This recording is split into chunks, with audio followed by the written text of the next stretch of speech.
नमस्कार. सन्माननीय कुलगुरू डॉक्टर काळकर, लेखक सुनील धनगर, शब्दांचा जादूगार, त्याचप्रमाणे प्रकाशक व्यंकटेश कल्याणकर आणि प्रतिभा मंकज, व्यासपीठावरचे सर्व आणि उपस्थित सर्वांचं मी मनापासून स्वागत करतो. मी थोडी घाई करून आधी एवढ्याच करता बोलतोय की माझ्या पत्नीचा आज तिथी दिवस आहे. बरोबर 24 वर्षापूर्वी ती गेली. ती पुणे विद्यापीठामध्येच काम करत होती आणि तिच्या तिथी दिवसाला मी निवारामधल्या सर्व लोकांना स्वहस्ते प्रत्येकाला जेवण देतो. तिथली वेळ पाळायची असल्यामुळे मी केवळ आधी बोलण्याचं आगाऊपणाच म्हणता येईल, कारण रीतीने जावं तो करतोय. पण मला हे इथे कार्यक्रमाला हजर मात्र राहणं अत्यावश्यक होतं. तारीख विचारल्यावर मला तारीख लक्षात आली होती की आपल्या पत्नीच्या कार्यक्रमाचीच तारीख आहे, पण मी धनगरला नाही म्हणू शकलो नाही. हसतमुखपणापासून बोलण्यातल्या लाघवीपणापर्यंत सर्व लोकप्रियतेची वैशिष्ट्य त्याच्यामध्ये गुंतलेली आहे. अशा धनगर साठी म्हणून मी मुद्दाम आवर्जून आलो. त्याला भरभरून पुढे यश मिळणार आहेच. फक्त त्यांनी आपल्या बोलण्याच्या जोडीला, वागण्याच्या जोडीला भरभरून अभ्यास केलाच पाहिजे. मी माझ्या स्वतःच्या छोट्याशा अनुभवावरून सांगतो. मी खरा कॉस्ट अकाउंटंट आहे. कॉस्टिंग हा माझा विषय आहे. पण मी नोकऱ्या न करत बसता 52 वर्षापूर्वी बोलणं आणि बोलकं करणं हाच पूर्ण वेळेचा व्यवसाय करायचं ठरवलं. आणि हे ठरवल्यानंतर मला सर्वाधिक जर पाठिंबा कोणी दिला असेल तर माझ्या पत्नीनं. ती म्हणली, तुझं बोलणं पिंड, तुझं नोकरी हा पिंडच नाही आहे, हेच कर बोलण्याचं, मी तुझ्या पाठीशी. आणि ती नोकरी करत संसार सांभाळत गेली आणि मला पूर्ण मुक्त वाव दिला. आणि म्हणूनच तिच्यामुळे मी आज इतके वर्ष, आता माझी 75 चालू आहे, अजूनही लोक बोलवतात म्हणून जातो. आणि त्या निमित्ताने मला हे करता आलं. इथे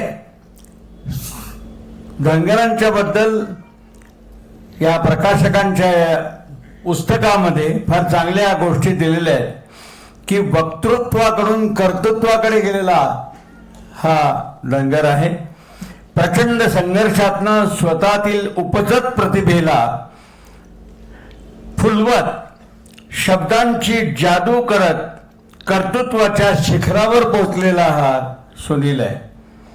या ठिकाणी व्यसनाधीन वडील आणि क्षयरोगी आई अशा घरात या दुष्ट चक्रामध्ये अडकलेला सुनील, पण त्यांनी शहरात आल्यावर, आणि ते सुद्धा एकदम थेट खानदेशातनं पुण्यात आल्यावर, जिथे पटकन दाद दिली जात नाही.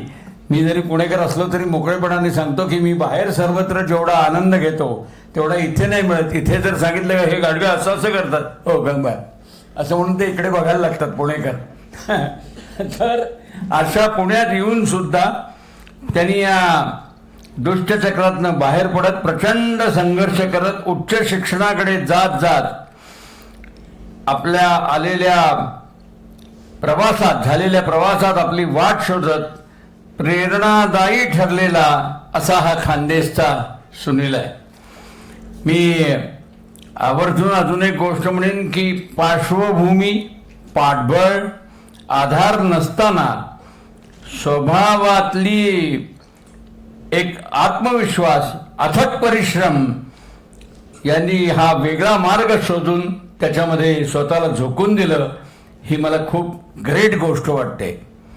चांगल्या वागण्या बोलण्यातली नम्रता, आत्मविश्वास, प्रयत्नांवर विश्वास, वाचन, मनन, चिंतन अशा सगळ्या गोष्टींवर भर या गोष्टी करत सुनील संघर्षातनं या उत्तम पदापर्यंत आलाय. तो जे आमच्या क्षेत्रात येणार आहे ना त्याच्यासाठी काय, किंवा नुसतं निवेदन मुलाखत वगैरे सोडा, तुम्हाला याच्या पुढे वरती जायचं असेल, कुठल्याही क्षेत्रामध्ये आपलं स्वतःचं स्थान निर्माण करायचं असेल, तर त्याकरता उत्तम बोलणं आलंच पाहिजे. आम्ही बोलण्यातले आहोत म्हणून म्हणत नाहीये, प्रत्येकाला उत्तम बोलणं आलं पाहिजे, कारण बोलण्यातलं माणसं जोडणं होतं. आणि हे बोलणं उत्तम माणसं जोडण्याकरता, करण्याकरता मुळामध्ये एक महत्त्वाची गोष्ट म्हणजे निरीक्षण उत्तम हवं, स्मरण उत्तम हवं आणि लोकांशी संपर्क उत्तम हवा. स्मरण उत्तम होण्यासाठी काय कराल, तर मी इथे जे या क्षेत्रात यायला उत्सुक आहेत त्यांना सांगेन, नियमितपणे डायरी लिहा. मी तर 50 वर्ष डायरी लिहितोय. किती उशीर झाला तरी रात्री डायरी लिहिल्याशिवाय झोपायचं नाही, कारण त्यानिमित्ताने आज आपल्याला दिवसभरात कोण भेटले, त्यांचे वेगळेपण काय जाणवलं आणि त्यातलं आपल्याला काय घेता येईल याची नोंद आपण त्या डायरीमध्ये करू शकतो. आणि लिहिलं गेलं ना की इथे पक्क राहतं. म्हणून डायरी लिहा. उत्तमोत्तम वक्ते ऐकत जा. दुर्दैवानं आताच्या पिढीतल्या मंडळींना उत्तम वक्ते ऐकणाऱ्यांची संख्या कमी झाली आहे. मी पुण्यात राहत होतो आणि नामवंत अनेक वक्ते इथे होते, म्हणून मला उत्तम ऐकता आलं. ऐकता ऐकता मी बोलत गेल्यामुळे पुण्यामध्ये असण्याचा फायदा म्हणून मला बोलण्यामध्ये गती येत गेली. पण तरीही जे काही शिल्लक वक्ते असतील त्या शिल्लक वक्त्यांचं उत्तम ऐकत स्वतः रोज डायरीच्या निमित्तानं लेखनाची आणि स्मरणाची सवय करत तुम्ही आपलं कार्यक्षेत्र बळकट करत चला. म्हणजे आगामी काळात तुम्हाला माणसं जोडणं सोपं जाईल. आणि नुसतं माणसं जोडणं सोपं नाही, तर माणसांशी उत्तम जोडल्यामुळे वेगवेगळ्या संधी उपलब्ध होतील आणि त्या संधीतनं तुम्हाला तुमचं कर्तृत्व सिद्ध करता येईल.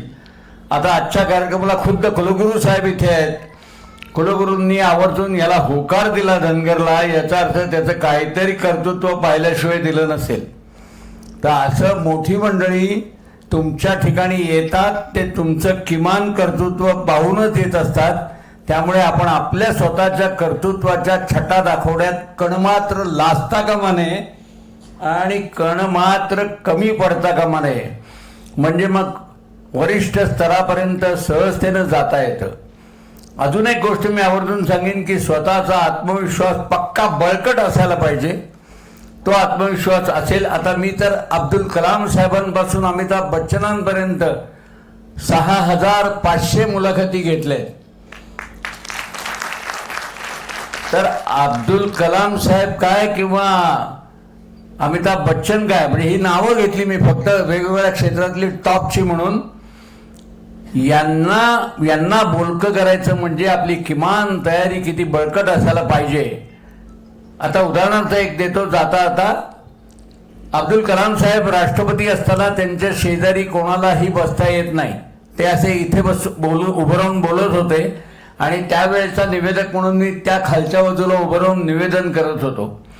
तर अब्दुल कलामांनी इथे येता क्षणी सुधीर कम हिअर म्हणून मला बोलवलं, इथे उभं केलं आणि मला म्हणाले इथे पाठीमागच्या बाजूला गावागावातनं आलेली अगदी नवी मुलं आहेत, त्यांना मला इंग्रजीशिवाय म्हणे बोलता येत नाही आणि माझं इंग्रजी बोलणं त्यांना कळावं म्हणून तुम्ही माझं भाषण झाल्यावर माझ्या बोलण्याचा मराठी अनुवाद इथे लगेच करा.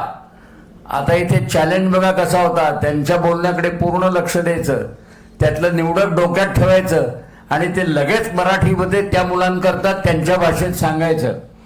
हे मी लक्षात ठेवून केलं. ते करताना माझ्या एका वाक्याला जोरदार टाळ्या त्या मुलांनी दिल्या. चिल्ड्रन्स ऑफ गॉड असं राष्ट्रपती म्हणाल्याबरोबर मी म्हटलं ईश्वराची लेकरं. तर या लेकरं शब्दांनी त्या पोरांनी टाळ्या दिल्या म्हणून राष्ट्रपतींना लक्षात आलं की हा नेमक्या मराठीत त्या मुलांपर्यंत पोहोचतोय. म्हणून त्यांनी प्रोटोकॉल बाजूला ठेवून कार्यक्रम संपल्यानंतर मला वर बोलवलं, माझा हात हातात घेतला, मला खाली घेऊन गेले, आपल्या कोचावर प्रोटोकॉल बाजूला ठेवून शेजारी बसवलं आणि म्हणले आता मारा गप्पा काही. हे मी कसं भारी केलं सांगण्याकरता नाही सांगत आहे, मी हे अशा करता सांगतोय. तुम्ही तुमची जरा जरी वेगळी छटा दाखवलीत तर व्यक्ती कर्तृत्वानं, व्यक्तित्वानं, पदानं किती मोठी असली तरी तुम्हाला आवर्जून जवळ करते आणि तुम्हालाही अनेक नवनव्या संधी उपलब्ध करून देते हे सांगण्याकरता म्हणून मी ही फक्त बारीक नोंद इथं तुमच्याकरता केली. तर अशा अनेक गोष्टी सांगता येतील, पण वेळेची मर्यादा आहे. पुन्हा मला मी आत्ता म्हटल्याप्रमाणे माझ्या पत्नीच्याच तिथीच्यामुळे इथल्या निवासामध्ये ज्येष्ठांच्या करता असलेल्या निवासामध्ये जाऊन त्या व्यक्तींना वेळेत जेवण मी स्वतः हाताने देत असतो, ते द्यायला जायचं आहे. म्हणून मी नंतर बोलणाऱ्या या दोघींची क्षमा मागून आणि धनगर आणि कल्याणकर सरांची परवानगी घेऊन आणि आपली परवानगी घेऊन इथलं आत्ता कमी बोलत इथून जरूर लगेच जाणार आहे. पण धनगर करता मी कुठेही केव्हाही यायला नक्की तयार आहे. आणि मी राजकारणातला नसल्यामुळे हे शब्द दिलेला मी तुला नक्की पाळीन एवढं खात्रीपूर्वक सांगतो. आणि आजच्या निवेदकालाही दाद देतो. तो अभिनेता आहे मला माहिती आहे, मुंबईला असतो हेही माहिती आहे, खानदेशचा आहे हेही माहिती आहे, पण त्याच्या आवाजाला एक नाद आहे, चांगलं बोलतो. त्यामुळे त्यांनी तर यामध्ये करिअर करावं. काय बाकीच्या नोकऱ्या बिकऱ्या असतील ते सोडून द्याव्या. मी माझ्या अनुभवावरून सांगतो, नोकरी सोडून 52 वर्ष झाली, एक दिवसही पश्चाताप झाला नाही. बाळ ठाकरेंपासून शरद पवारांपर्यंत सगळ्याकडनं मी माझ्या बोलण्याचे त्या काळात 20,000 रुपये एका वेळेला घेत होतो. म्हणजे आजच्या लोकांकडनं तू लगेच घेऊ नको, पण म्हणजे मी एवढी खात्री देण्याकरता सांगितलं की तसं तुला या क्षेत्रात यायला काही हरकत नाही. मला भरभरून तुला ही शुभेच्छा. रसिको, मनापासून धन्यवाद.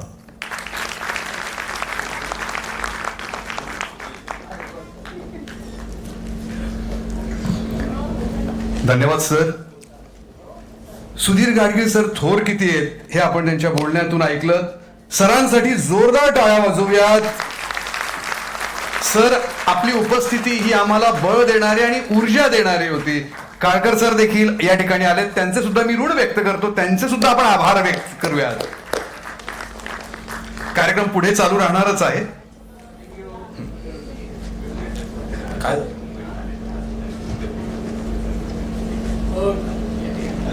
सुनील यांचा सन्मान करणार आहेत. मुंबईहून खास अलकाताई या ठिकाणी आलेल्या आहे आणि सरांच्या उपस्थितीत त्यांना सुनील यांचा सन्मान करायचा आहे. आपण त्यांच्यासाठी टाळ्या वाजवूयात. किती लोक सुनीलवर प्रेम करणारे कुठून कुठून आलेत. आमचे प्राध्यापक प्रकाश सपकाळे सर हे खास या कार्यक्रमासाठी आलेले आहेत. त्यांनी बहिणाबाईंवर लेखन केलेलं आहे. असे अनेक चांगले लेखक, कवी सगळे या ठिकाणी उपस्थित आहेत. पहा, ओडिसाला होत्या काल आणि आज ओडिसाची शाल.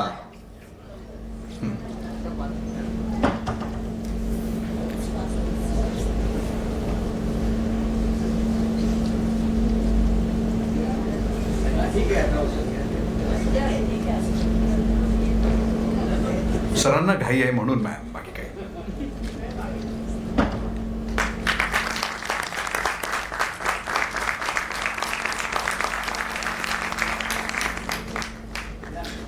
धन्यवाद. वगैरे केल्यानंतर करत नाही, पण आजची तारीख मला आधी सांगितलेली नव्हती. मी तारीख बघितली, त्याला सांगितलं असं बायको मुलाशी बोलत तेच. त्यामुळे मला क्षमा करायचं सर. थँक्यू.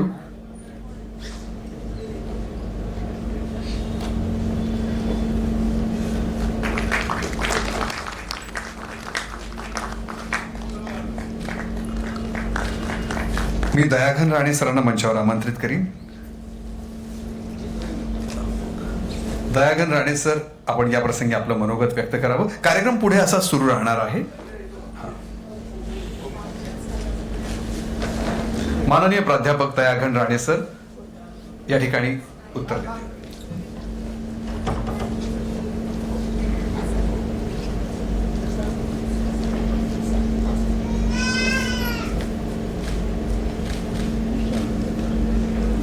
प्रमुख पाहुणे आणि माझा विद्यार्थी असलेला सुनील, याच्यावर प्रेम करणाऱ्या सर्व बंधू भगिनींनो, सुनीलच्या जीवनाचा जो प्रवास आहे तो मी खूप जवळून बघितला आहे.